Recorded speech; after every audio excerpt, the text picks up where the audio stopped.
Assalamualaikum warahmatullahi wabarakatuh. Halo anak-anak ibu semuanya, kembali lagi dengan Ibu Dwi Lucy Riyadona. Pada pertemuan kali ini, kita akan membahas materi kelas 11 semester ganjil pada KD 3.2, yaitu transport membran.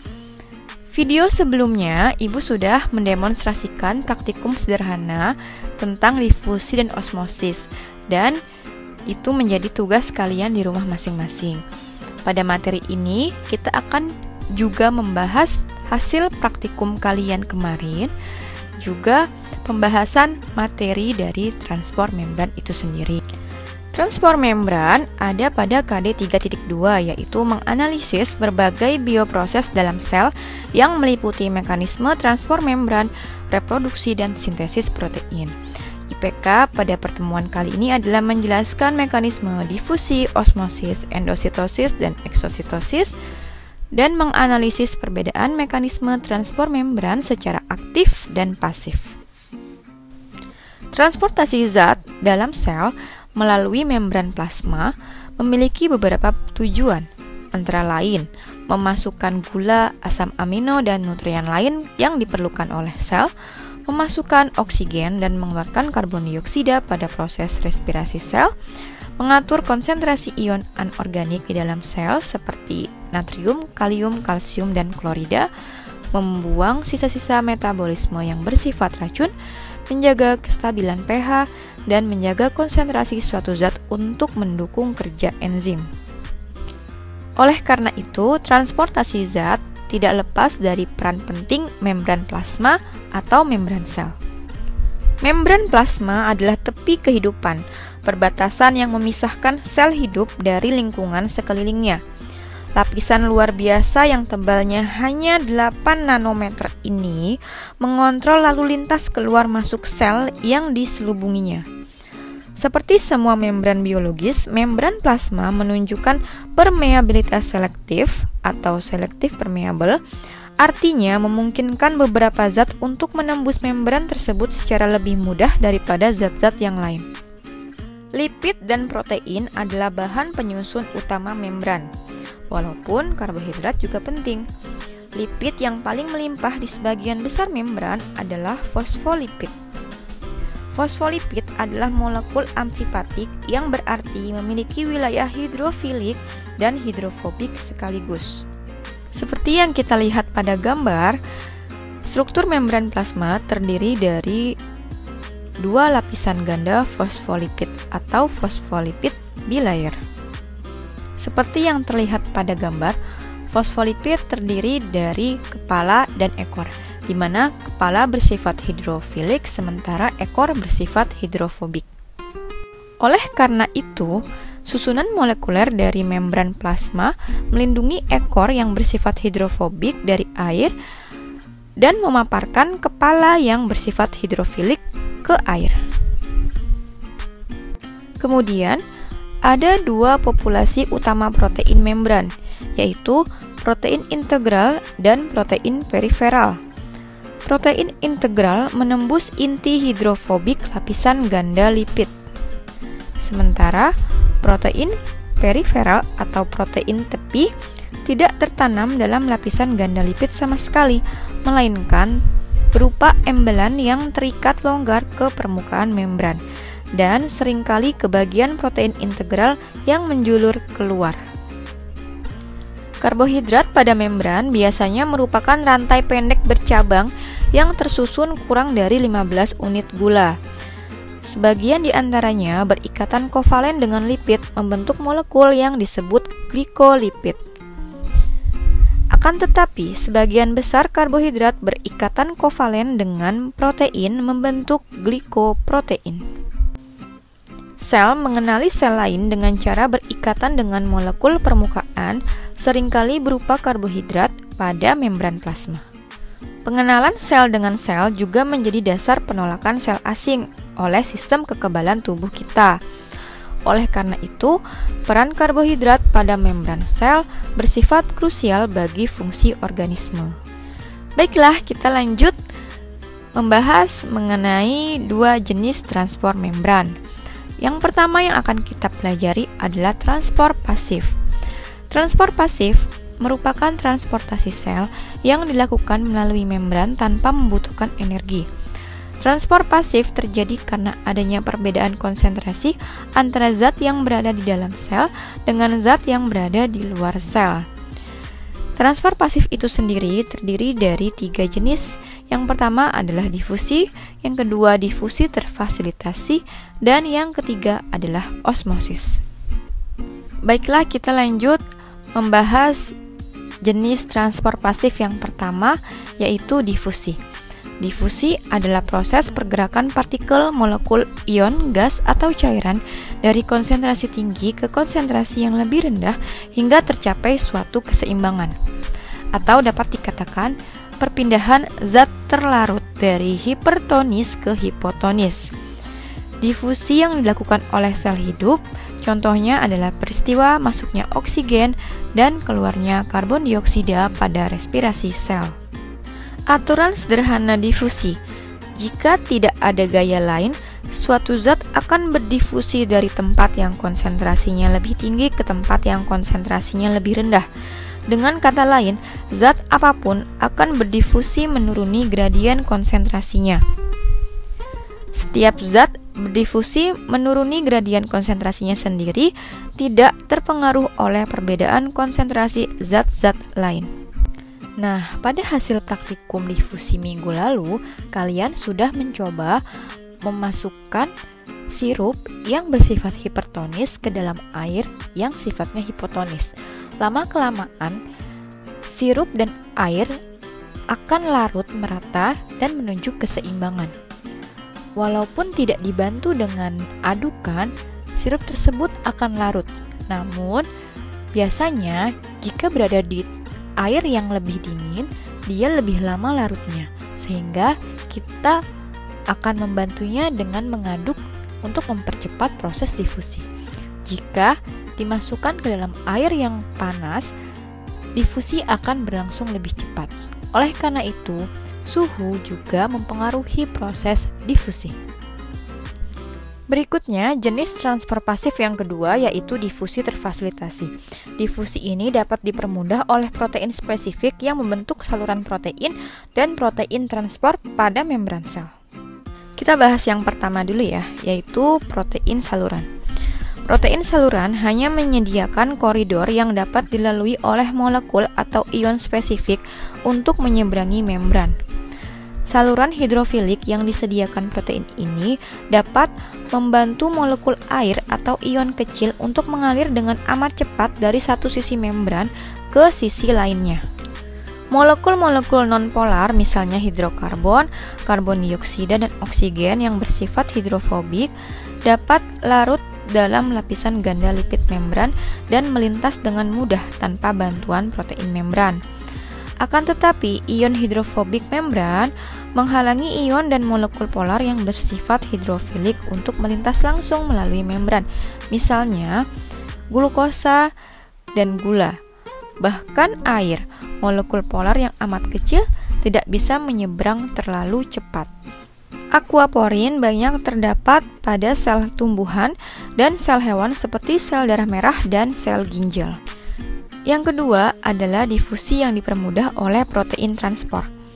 Protein transport atau disebut juga protein pembawa memegang molekul yang dilewatkannya dan berubah bentuk sedemikian rupa sehingga molekul tersebut terkirim melintasi membran. Protein transport bersifat spesifik bagi zat yang ditranslokasikan atau dipindahkan, hanya memungkinkan zat tertentu menyeberangi membran, misalnya glukosa yang diangkut dalam darah dan dibutuhkan oleh sel darah merah untuk aktivitas seluler. Memasuki sel darah merah secara cepat melalui protein pembawa spesifik dalam membran plasma. Yang ketiga dari jenis transfer pasif adalah osmosis. Osmosis adalah proses bergeraknya molekul pelarut atau air dari larutan dengan konsentrasi rendah atau hipotonik ke larutan dengan konsentrasi yang lebih tinggi atau hipertonik melalui selaput selektif permeabel. Seperti yang sudah kita bahas pada video sebelumnya, larutan hipotonik memiliki konsentrasi zat larut yang lebih rendah daripada wilayah sekitarnya, sedangkan larutan hipertonik memiliki konsentrasi zat terlarut yang lebih tinggi daripada wilayah sekitarnya. Larutan isotonik memiliki konsentrasi zat terlarut yang sama. Contoh peristiwa osmosis adalah air laut yang meskipun memiliki beragam jenis zat terlarut, molekul airnya tetap akan bergerak ke larutan gula yang konsentrasinya sangat tinggi. Baik, sekarang kita akan membahas hasil praktikum osmosis yang sudah kalian lakukan di rumah masing-masing dengan menggunakan kentang. Kentang yang dimasukkan di dalam air biasa, maka berat kentang tersebut menjadi bertambah. Hal ini disebabkan air biasa yang bersifat hipotonik masuk ke dalam kentang yang bersifat hipertonik. Sementara kentang yang dimasukkan ke dalam larutan garam, beratnya akan menurun karena larutan atau cairan yang terdapat dalam kentang akan keluar menuju ke larutan garam yang lebih hiper terhadap sel-sel kentang, sehingga berat kentang di larutan garam akan menyusut atau menjadi lebih rendah. Mari perhatikan gambar pada slide ini. Jika suatu sel tanpa dinding, misalnya sel hewan, direndam dalam lingkungan yang isotonik, tidak akan ada pergerakan neto air melintasi membran plasma. Air mengalir melintasi membran namun dengan laju yang sama dalam kedua arah. Dalam lingkungan isotonik, volume sel hewan menjadi stabil. Sekarang, mari kita pindahkan sel tersebut ke dalam larutan yang hipertonik terhadap sel. Sel akan kehilangan air ke lingkungan, mengerut, dan mungkin saja mati. Inilah salah satu alasan mengapa peningkatan salinitas atau kadar garam danau dapat membunuh hewan-hewan yang hidup di situ. Akan tetapi, bagi sel hewan, mengambil terlalu banyak air dapat sama berbahayanya dengan kehilangan air.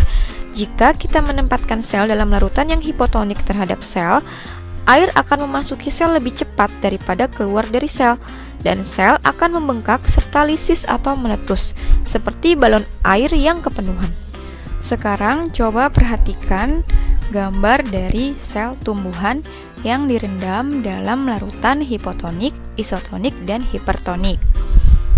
Sel dengan dinding sel dapat menoleransi pengambilan maupun kehilangan air yang berlebih. Ketika sel tumbuhan direndam dalam larutan hipotonik, misalnya dalam air hujan, dinding sel membantu mempertahankan keseimbangan airnya. Sel tumbuhan menggembung ketika air masuk melalui osmosis. Akan tetapi, dinding yang relatif tak elastik akan mengembang hanya sampai batas tertentu sebelum memberikan tekanan balik pada sel yang melawan pengambilan air lebih lanjut. Pada titik ini, sel bersifat turgid atau amat kaku, yang merupakan kondisi sehat bagi sebagian besar sel tumbuhan. Jika sel tumbuhan dan sekelilingnya bersifat isotonik, tidak ada kecenderungan air untuk masuk, dan sel menjadi lembek.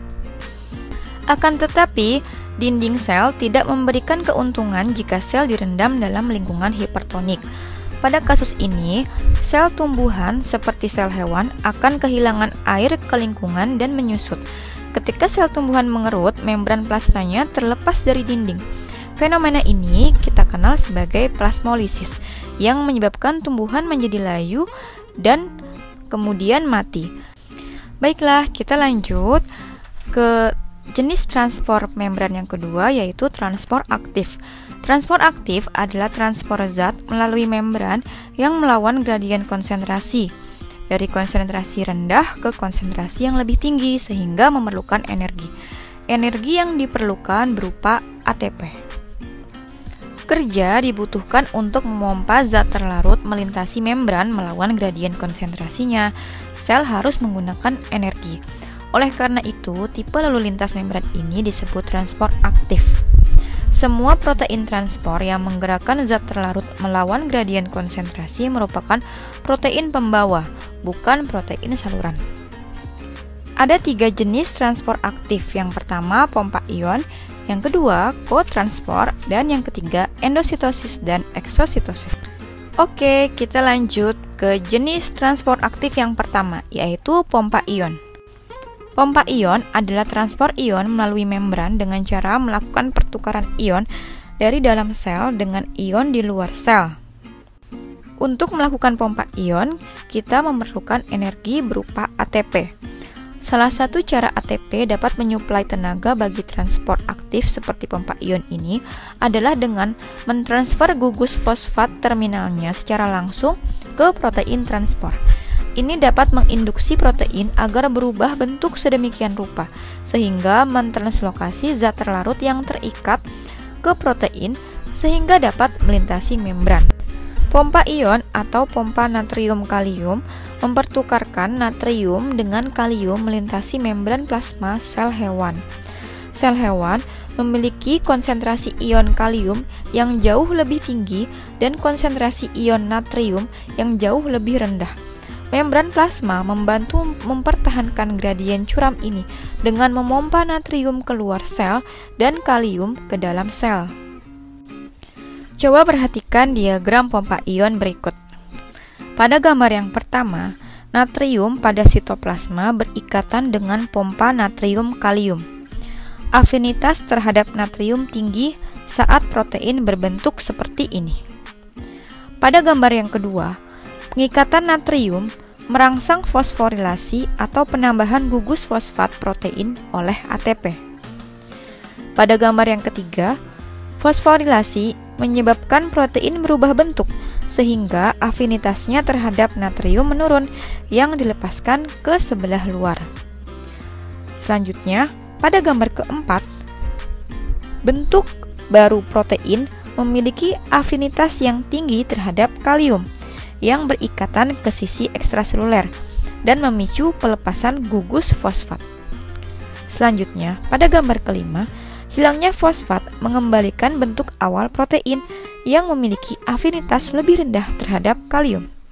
Selanjutnya, pada gambar terakhir, kalium dilepaskan, afinitas terhadap natrium tinggi lagi, dan siklus ini berulang. Pada diagram tersebut, kita dapat melihat bahwa pompa tidak mentranslokasikan satu ion natrium untuk satu ion kalium, melainkan memompa 3 ion natrium keluar sel untuk setiap 2 ion kalium yang dipompakan ke dalam sel.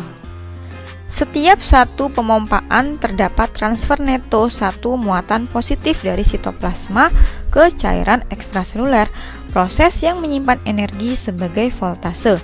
Protein transport yang membangkitkan voltasi di kedua sisi membran disebut pompa elektrogenik. Pompa natrium kalium merupakan pompa elektrogenik utama pada sel hewan. Sekarang kita lanjut untuk jenis transport aktif yang kedua, yaitu kotransport. Kotransport adalah transport aktif dari zat tertentu yang dapat menginisiasi transport zat terlarut lainnya. Kotransport dilakukan oleh dua protein transport dengan energi berupa ATP. Contoh kotransport yaitu pompa proton yang menggerakkan transport sukrosa pada sel tumbuhan. Pompa elektrogenik utama pada tumbuhan, fungi, dan bakteri adalah pompa proton ini yang secara aktif mentransport ion hidrogen atau proton ke luar sel. Pemompaan H+ mentransfer muatan positif dari sitoplasma ke larutan ekstraseluler. Misalnya, sel tumbuhan menggunakan gradien ion hidrogen yang dibangkitkan oleh pompa protonnya untuk menggerakkan transport aktif asam amino, gula, dan beberapa nutrien lain ke dalam sel. Salah satu protein transport menggandengkan kembalinya ion hidrogen dengan transport sukrosa ke dalam sel. Protein ini dapat mentranslokasi sukrosa ke dalam sel melawan gradien konsentrasi, namun hanya jika molekul sukrosa bergerak ditemani oleh ion hidrogen. Ion hidrogen menggunakan protein transport sebagai jalan untuk berdifusi menuruni gradien elektrokimiawi yang dipertahankan oleh pompa proton. Tumbuhan menggunakan kotransport sukrosa H+ untuk memuat sukrosa yang dihasilkan oleh fotosintesis ke dalam sel melalui urat daun. Jaringan vaskular tumbuhan kemudian dapat mendistribusikan gula ke organ-organ non-fotosintetik, misalnya akar. Berikutnya kita akan membahas Jenis transport aktif yang ketiga yaitu endositosis dan eksositosis. Eksositosis dan endositosis adalah transport partikel dan molekul besar melalui pelipatan membran plasma atau pembentukan vesikula. Molekul besar misalnya protein dan polisakarida serta partikel yang lebih besar biasanya melintasi membran secara massal melalui mekanisme yang melibatkan pengemasan dalam vesikel. Seperti transport aktif lainnya, proses ini membutuhkan energi. Pada endositosis, sel mengambil molekul biologis dan partikel dengan cara membentuk vesikel baru dari membran plasma. Daerah kecil pada membran plasma melekuk ke dalam membentuk kantong. Ketika bertambah dalam, kantong pun terlepas dari membran plasma membentuk vesikel yang mengandung materi yang sebelumnya berada di luar sel. Ada 3 tipe endositosis, yang pertama fagositosis, yang kedua pinositosis, dan yang ketiga endositosis diperantarai reseptor. Untuk yang pertama yaitu fagositosis. Dalam fagositosis, sel menelan partikel dengan cara menyelubungi partikel dengan pseudopodia dan mengemasnya dalam kantong berselaput membran yang cukup besar untuk digolongkan sebagai vakuola. Partikel dicerna setelah vakuola berfusi atau bergabung dengan lisosom yang mengandung enzim-enzim hidrolitik. Umumnya, untuk fagositosis, ia menelan partikel padat atau berupa makanan. Berikutnya adalah pinositosis. Dalam pinositosis, sel meneguk droplet-droplet pada cairan ekstraseluler ke dalam vesikel kecil. Bukan cairan itu sendiri yang dibutuhkan oleh sel, melainkan molekul-molekul yang terlarut dalam droplet-droplet tersebut. Karena semua zat yang terlarut ditelan oleh sel, zat-zat yang ditransport oleh pinositosis tidak bersifat spesifik. Yang terakhir adalah endositosis yang diperantarai oleh reseptor, di mana endositosis diperantarai reseptor memungkinkan sel memperoleh zat spesifik dalam jumlah besar, meskipun zat tersebut mungkin tidak terdapat terlalu banyak dalam cairan ekstraseluler. Dalam membran, tertanam protein-protein yang dengan situs reseptor spesifik yang terpapar ke cairan ekstraseluler. Sel manusia menggunakan endositosis diperantarai reseptor untuk mengambil kolesterol yang dimanfaatkan dalam sintesis membran dan steroid-steroid lain. Selanjutnya yang terakhir adalah eksositosis. Pada eksositosis, vesikula yang berisi makromolekul dari badan Golgi dipindahkan oleh sitoskeleton untuk bergabung dengan membran plasma. Kemudian vesikula menumpahkan isinya keluar sel. Eksositosis menyekresikan molekul biologis tertentu melalui penyatuan atau fusi vesikel dengan membran plasma. Vesikel transport yang telah bertunas dari aparatus Golgi bergerak di sepanjang mikrotubulus skeleton ke membran plasma. Ketika membran vesikel dan membran plasma bersentuhan, molekul-molekul lipid pada kedua lapisan ganda menyusun ulang dirinya sendiri sehingga kedua membran berfusi. Kandungan vesikel kemudian tumpah keluar sel sementara membran vesikel menjadi bagian dari membran plasma. Banyak sel sekresi menggunakan eksositosis untuk mengekspor produk. Misalnya, beberapa sel di pankreas membuat dan menyekresikan insulin ke dalam cairan ekstraseluler melalui eksositosis. Alhamdulillah, materi transport membran hari ini sudah selesai. Terima kasih kepada anak-anak ibu yang sudah menyimak materi ini dengan baik. Semoga apa yang sudah kita pelajari hari ini dapat bermanfaat bagi kita semua. Tetap semangat belajar dan jaga kesehatan selama masa pandemi COVID-19 ini ya. Assalamualaikum warahmatullahi wabarakatuh.